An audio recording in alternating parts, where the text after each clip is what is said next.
Hello everyone, myself is Richa and welcome to my channel Target Study Point. Today's my topic is requirements of good building stone.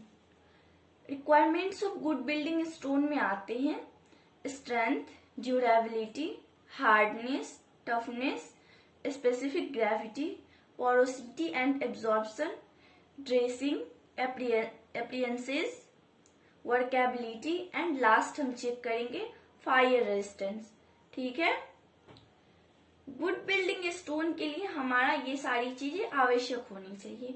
ठीक है, इन सभी चीजों के लिए हम क्या करेंगे, वन बाय वन स्टडी करेंगे। तो सबसे पहले हम देखते हैं कि हमारा स्ट्रेंथ क्या है। ठीक है, generally most of building stone have higher strength to resist the load coming on it. Generally क्या होना चाहिए कि जो हम बिल्डिंग स्टोन यूज कर रहे हैं उसकी स्ट्रेंथ क्या होनी चाहिए, ज्यादा होनी चाहिए, ताकि जितना भी उसके ऊपर लोड पड़ रहा है वो सारा का सारा लोड वो क्या कर सके, रेजिस्ट कर सके। Therefore, it is not of prime concern when it comes to check the quality of stones.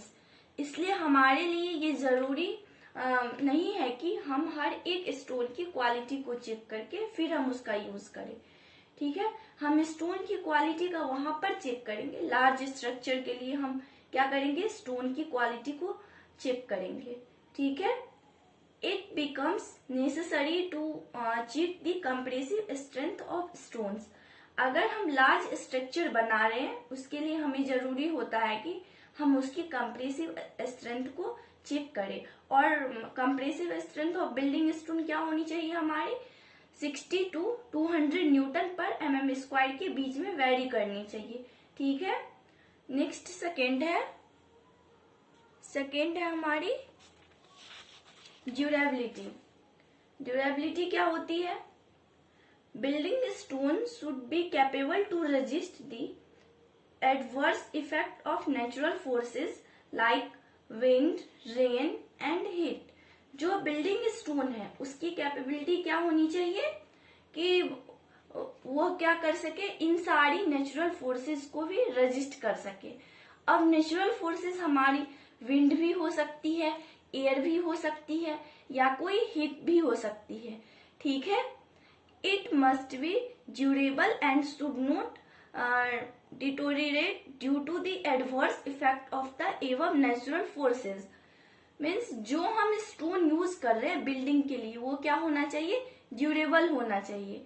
Okay, और उसके ऊपर कोई भी इफेक्ट नहीं होना चाहिए इन सारी फोर्सेस का। ठीक है, देन थर्ड इज हार्डनेस। देखिए हार्डनेस क्या होता है, when stones are used in floor, pavements or aprons of buildings, they become subjected to wearing and abrasive forces caused by movement of men or machines over them. Okay, जो हम stone use करेंगे floor के लिए, pavements के लिए, उसके ऊपर आपको पता है कि मशीनरी वगैरह मूव करेगी। ठीक है, मशीनरी वगैरह मूव करेगी तो क्या होगा, वाइब्रेशंस वगैरह होंगी, उसके कारण क्या होगा, उसके ऊपर ज्यादा फोर्सेस लगेंगी। अगर बिल्डिंग स्टोन हमारा क्या होगा, हार्डनेस होगी उसमें, तो वो क्या करेगा, उन सारी फोर्सेस को वेरी करेगा। ठीक है, उसका कोई भी इफेक्ट नहीं होगा उसके ऊपर। So it is required to test hardness of stone. इसी के लिए हमारे पास क्या होता है, हार्डनेस ऑफ स्टोन का टेस्ट करना क्या है, जरूरी है। ओके, ताकि जो मशीनरी वगैरह मूव कर रही है उसका कोई भी इफेक्ट न हो हमारे स्ट्रक्चर के ऊपर। ठीक है, hardness of stone is determined by मोस स्केल। इस स्केल से हम क्या करते हैं, हार्डनेस ऑफ स्टोन टेस्ट कर सकते हैं। ओके, देन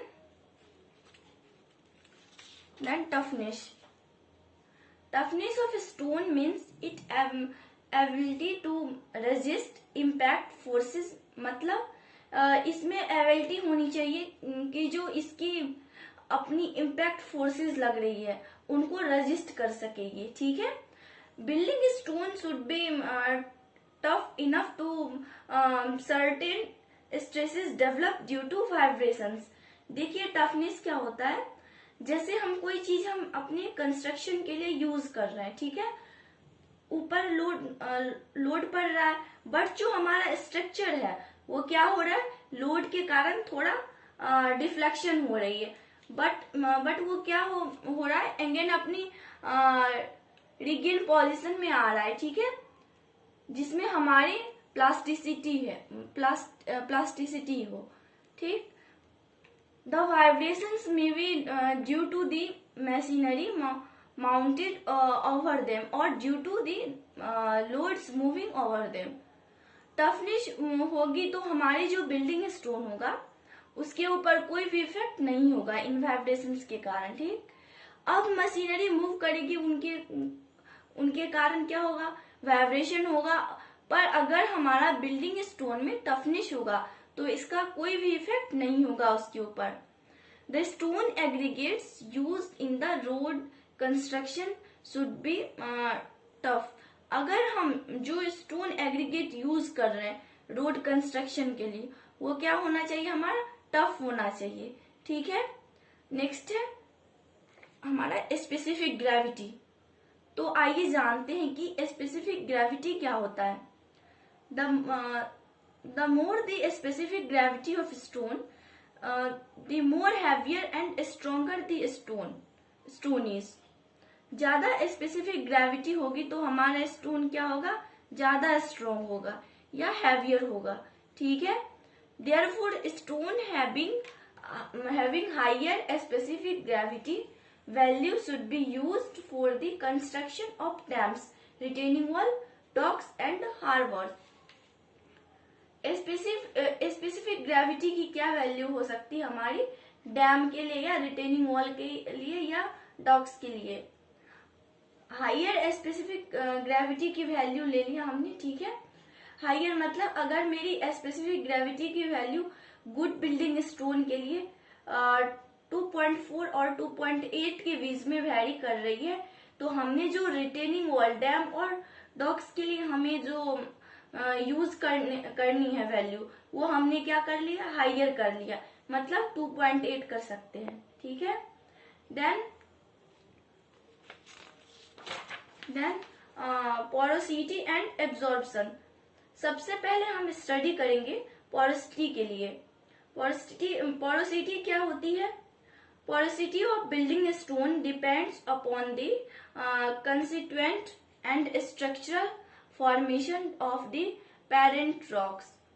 पोरोसिटी हमारी डिपेंड करती है मिनरल्स कंस्टिट्यूएंट के ऊपर, वो वाले मिनरल्स जिनके बाद हमारी क्या बन रही है, पेरेंट्स रॉक्स बन रही है, ठीक है. If stones used in building construction are porous then rainwater can easily enter into the pore space and causes damage to the stone. जो स्टोन हम अपनी बिल्डिंग स्टोन के लिए यूज करेंगे, अगर उनमें पोरस होंगे, पोरस मतलब उनमें क्या होंगे, होल्स वगैरह होंगे, वॉइड होंगे, तो क्या होगा कि रेन वाटर क्या करेंगे, उसके अंदर एब्जॉर्ब कर जाएगा और वो हमारे स्ट्रक्चर को क्या करेगा, डैमेज कर देगा. Therefore building stone should not be porous. जो हमारे बिल्डिंग स्टोन है वो हमारे पोरस नहीं होनी चाहिए. Water absorption of stone is directly proportional to the porosity of rocks. जो हमारा वाटर एब्जॉर्प्शन होगा वो हमारा डायरेक्टली प्रोपोर्शनल होता है पोरोसिटी ऑफ द रॉक्स. मतलब जितनी ज्यादा पोरोसिटी होगी उतनी ही ज्यादा उसमें वाटर एब्जॉर्प्शन करेगा, ओके. देन 7th है हमारे पास ड्रेसिंग.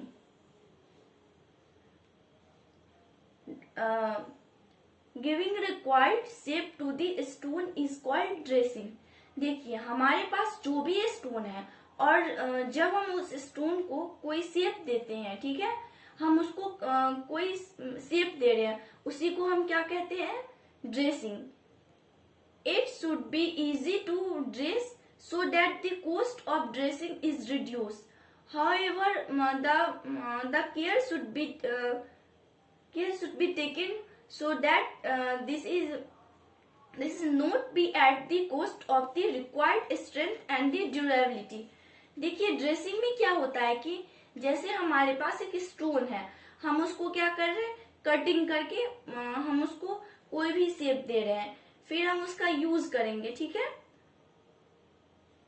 मतलब उसको हम कोई भी स्टोन को हम कटिंग करके उसको कोई शेप देके फिर हम उसका यूज करेंगे। Okay, so thanks for watching my video. अगर आपको ये वीडियो पसंद आई हो तो लाइक करना मत भूलिएगा और चैनल को ज्यादा से ज्यादा शेयर कीजिएगा। Thank you.